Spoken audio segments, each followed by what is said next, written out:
Welcome to 2022. May God have mercy on us all, finally and at last. More importantly, he said without a trace of irony, welcome to Season 2 of GM Word of the Week. And we know, or rather I know, what you're thinking. Season 2? So soon? Surely you jest.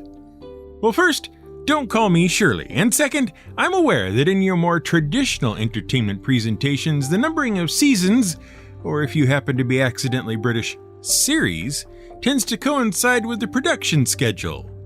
In the American sense of season, it's usually 1 year of new episodes, generally about 22 or so, before they knock off for the next year's worth and put on the reruns. And in the British sense, or series, it's a small handful of a half dozen or so episodes, after which they take a break to decide whether they really want to do any more or not after all, and whether the first series was even a good idea to begin with.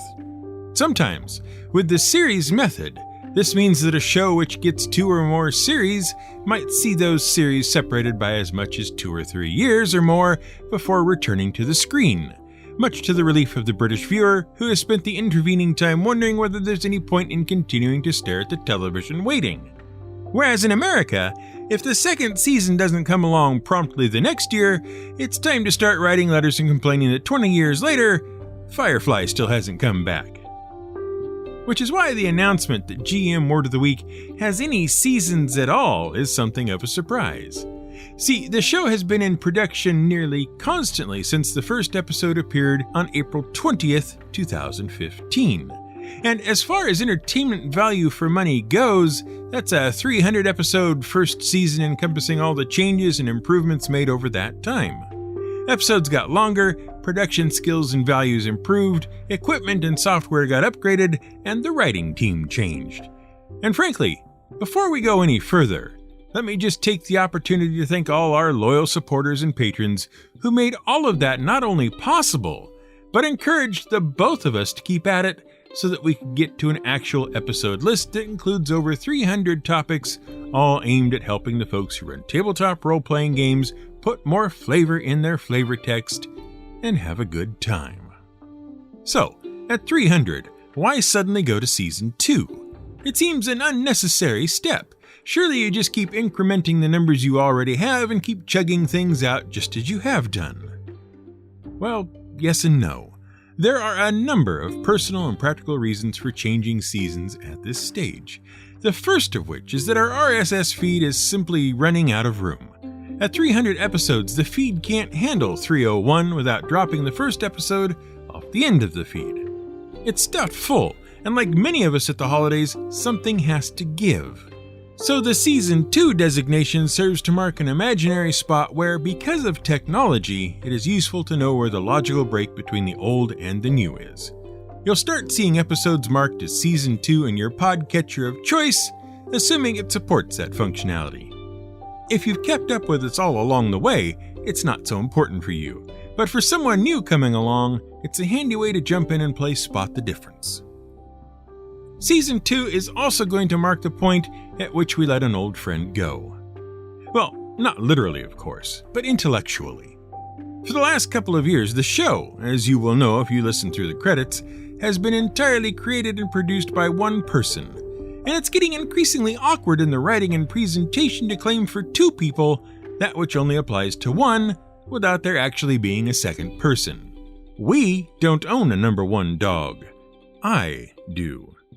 It didn't make any sense when we wrote it into an episode a month ago, and it still doesn't. But we, or rather I, went ahead and did it anyway, and then spent most of the intervening time until the public release of the episode wondering how we, or I, would justify it if someone happened to ask if the dog was on a timeshare between us. So, it's time to put that bugbear to bed. About which, see our episode on the bugbear. Add in changes in the way the show is supported, on Buy Me a Coffee if you haven't heard by now, the overall change in the style of the show, and a number of other factors, and it just makes more sense than usual to go ahead and start a new season after some 300 episodes of the first one. So let's go ahead and do that. But rest assured, not everything is changing. Some things will always remain the same. It will always be about helping GMs put more flavor in their flavor text. And more importantly, I'll always say, This is GM Word of the Week, and I'm Fiddleback.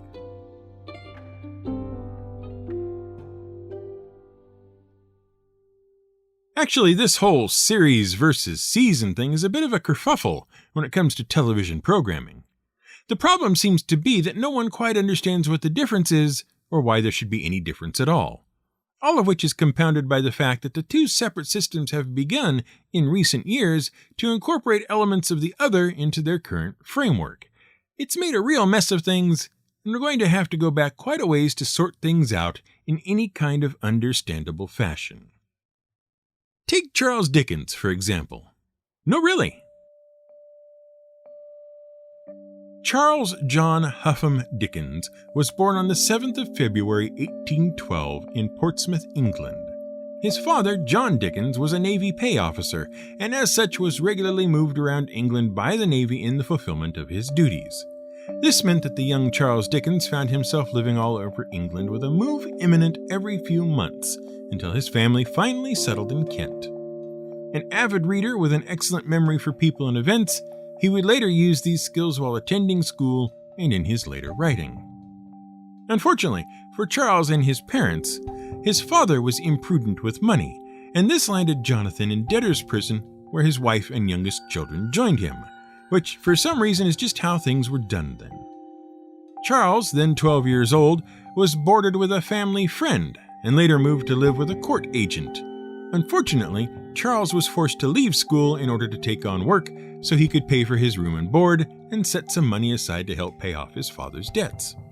In exchange for his 10-hour workdays pasting labels on pots of boot blacking, Dickens received the handsome sum of 6 shillings a week, or by way of conversion, just about 35 pence. Famously, the conditions under which he and other children worked and the people he encountered became central components of his future writing. Eventually, his father would get out of prison, a feat made possible only because Jonathan's mother died and bequeathed him £450, with which to finally settle his debts and get the family out. Charles was later able to attend school and eventually got a job as a junior clerk in a law office, learned shorthand, and became, shortly thereafter, a freelance reporter of legal proceedings, which of course was the gateway to his writing career. Now, there's a lot to know about Charles Dickens and his influences and inspirations, and goodness knows I can't cover them all here, or we'd do nothing but talk about Charles Dickens for an entire episode. And as interesting as some of you might find that, it's fair to say this isn't the best venue for that discussion. Too much would be left out, and too many particular points would be passed over unfairly. So let us accept, for the moment, that Charles Dickens is a writer about whom it is worth satisfying your curiosity in order to understand one of the major literary figures of the 19th century and whose works still influence the works of others today. The thing we really want to focus on for our own purposes today is the fact that he wrote novels. Or rather, that he didn't write novels. No novels at all were written by Charles Dickens. Before you start jumping up and down in your seat and gesticulating wildly at your bookshelf full of novels claiming to be written by one Charles Dickens, let me clarify the point. Yes, Charles Dickens wrote many stories which now bear his name, but he did not write novels at the time of first writing. What he wrote were serials, fiction intended to be regularly published in chunks over the course of weeks or months in magazines and newspapers. Only after they were completed were the various story installments collected into a single bound volume and sold as a novel. And now you see where I'm headed, and why I had to mention Dickens at all. He was the most famous example of the numerous authors who wrote first for serialized publication. And the thing about serialized publication is that it has an effect on the type and style of writing one must do. See, once movable type and the printing press came into wider use in the 17th century, one of the problems became filling up all that space now so readily available in the newest and most exciting forms of printed documents, the periodicals, like magazines and newsletters. And the newspapers, which, strictly speaking, aren't proper periodicals, but close enough for now. If you pick up any particular piece of paper, you will immediately note how it has a specific size and shape. When it comes to writing on that piece of paper, you will know, roughly, given your handwriting and writing instrument, how much of that paper you can fill up with what you have to say. The thing of it is, when it comes to writing to Aunt Flora about how deeply you were snowed in this year, it's fine if the amount you have to say doesn't exactly fill up the space available to you. Aunt Flora doesn't care, she's just happy to hear from you after all these years. However, it is not okay to come up short in your writing if what you are doing is charging Aunt Flora $1 a page to report on your local weather, and what you hand her is one full page of weather report and a second page with 6 words at the top, such as, "Hope all are well, sincerely me." Aunt Flora is likely going to complain that you've overcharged her because you've provided nothing of value on that second page. Which is largely the sort of situation magazines and newspapers try to avoid. Their customers expect a certain volume of writing per page and very few blanks. So when you've reported the news of the day or month, given the weather report, listed the sports scores, and misprinted the comics, you've got to hope it all neatly fits into the space you've allotted for it without running under and leaving blanks. And sure, you could charge less, but who in business is going to do that just because Tuesday's news is a few column inches short? If Wednesday's news runs several inches longer than you have room for, are you going to charge more even if you haven't the room to print it? That seems just as likely to upset customers as overcharging for less. Ideally, you want a nice, regular price for a relatively stable amount of printed news that both you and the customer can count on and plan for. Which is why there was a market for something to print when the news came up short. Something with which to fill those precious column inches when no one was shooting at anyone else or making up silly laws for everyone to follow or complaining about how the snow you get these days didn't compare at all to the snow you used to get when they were a kid. And it turned out one of the things you could fill those inches with was a story. So writers like Dickens took up their pens and began writing what would become known as serials. It's not a phenomenon you get so much these days in newspapers, but back in Dickens's day, the serial was hot property. A newspaper printing a popular serial, one that captured the public's interest and imagination, could expect their circulation to rise sometimes as high as tenfold or more. Beyond just filling otherwise blank sections of newspapers, this serial was useful in other ways. See, even with the ability to print them in bulk, it was still pretty expensive to make books, especially if you weren't entirely sure the book you were going to publish would make money. It was much safer, cheaper, and more useful to publish a potential upcoming book as a full or partial serial in the local paper and gauge public interest for a bound volume of the same material before committing to it. Which also carried the added advantage that if the public didn't respond well to the initial offerings, the author could make adjustments as serial publication went along to the plot, the characters, and whatever else they thought might increase public demand for the finished book. Entire novels were frequently rewritten and completely changed between the time the serial debuted and its eventual publication as a bound volume. And if the changes still didn't catch the public's eye, well then you needn't bother publishing it as a book after all. This practice became so prevalent that the deciding factor for novel publication soon became less about the quality of the writing and much more about how hungry the public became for a particular work. With sufficient popularity, for whatever reason, anyone could get a novel published regardless of how well they wrote, or how solid the plot was, or even whether it made much sense at all when everything was said and done. As long as lots of people were clamoring for it, you were likely to get a book deal out of it. Thank goodness we got over that, huh? By the time the Victorian era rolled around, the art of writing serials was sufficiently refined that people like Charles Dickens, Wilkie Collins, and some guy named Doyle didn't even have to have a novel ready to go beforehand. They could write the serialized installments as they went along, with the next installment hitting the editor's desk just before the current one was published, making changes and adjustments along the way to suit the immediate public feedback as necessary. The process of serialized publication began to color the way novels were presented and how stories were told.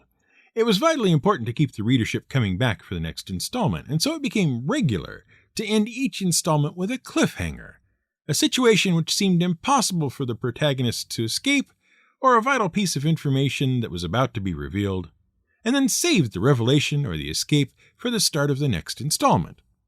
The more consistently this could be done, and the more daring the situation, the more likely it was for the reader to come back and see what happened. Serialization also had an effect on the length of the finished novel. The more the public responded well to a serial, the more installments a newspaper or magazine wanted, and so the more the author was asked to produce. Novels which published the subsequent material grew in length correspondingly.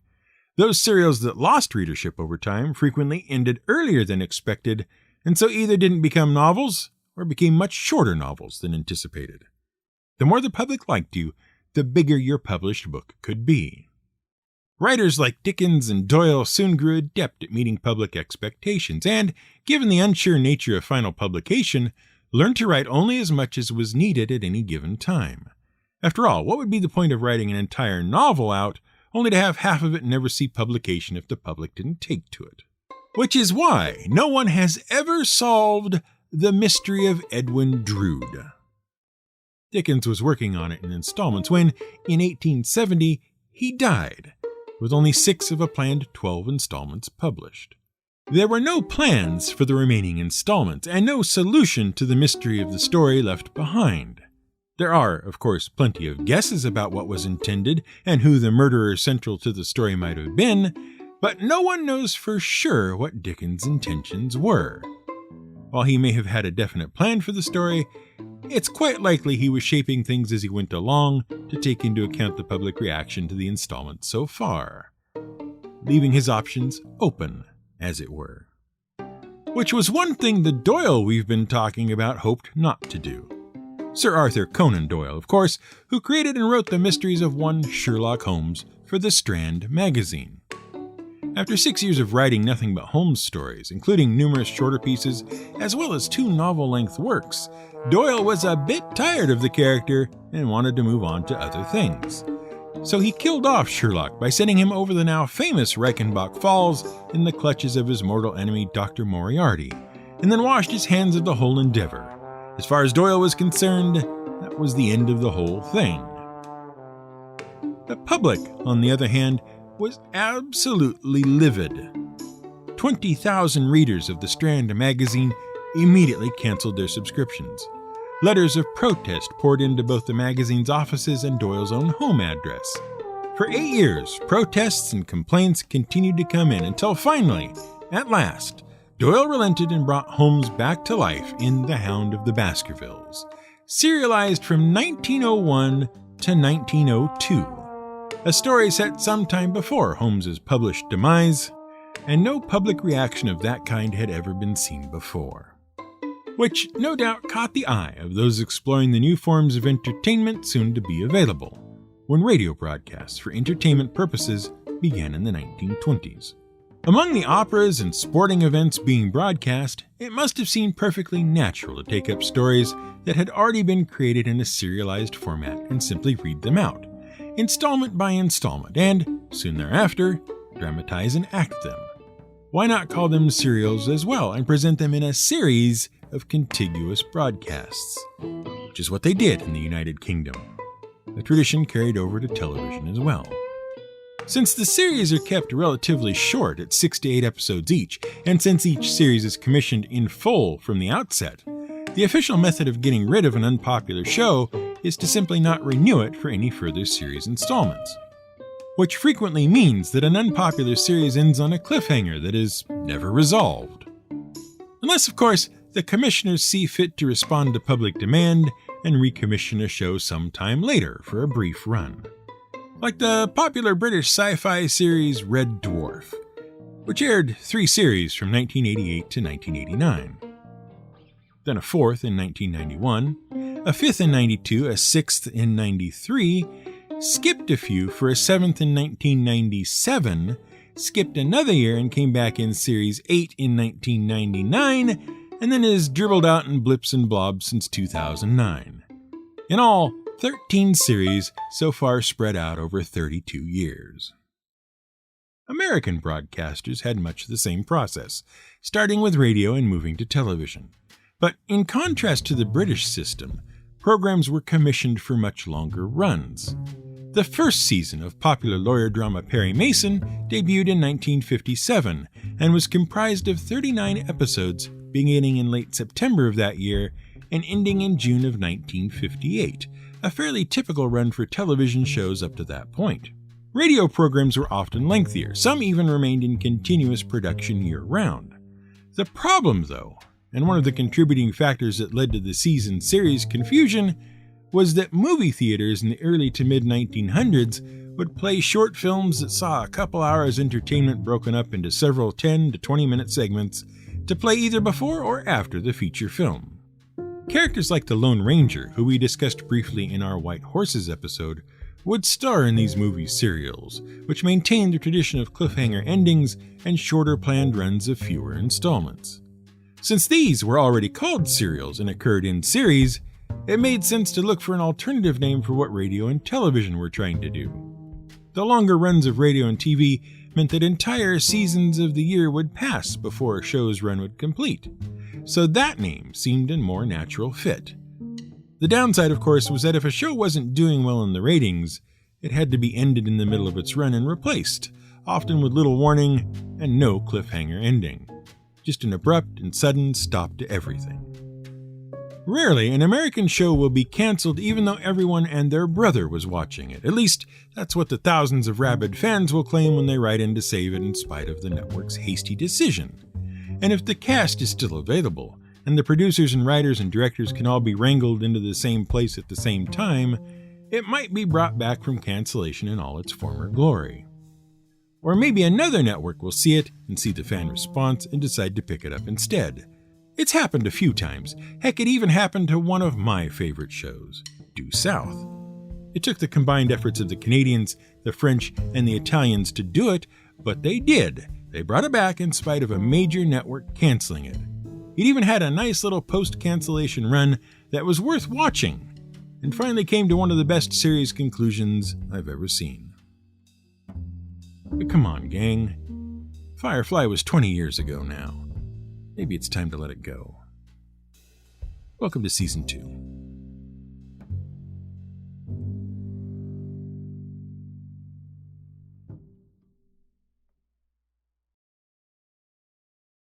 Thanks for listening to this episode of GM Word of the Week. I hope you enjoyed it. If you'd like to hear more of them, first head over to our website at gmwordoftheweek.com and check out our back catalog of Season 1. Have we mentioned there are 300 episodes hanging out there? We must have at this point. Second, head over to buymeacoffee.com/fiddleback and become a member. Your contribution there will entitle you to early episode releases, transcripts, monthly chat sessions with me, and even our bonus footnote episodes. There's lots of cool people there already, so why not head over and join them? You'll support the show and meet some like-minded individuals at the same time. GM Word of the Week is a Fiddleback production and is researched, written, and produced by me, Brian Casey. Music is from Blue Dot Sessions. I've done a movie and a TV series, and someday I'd like to do a successful movie and a successful TV series. That would be nice.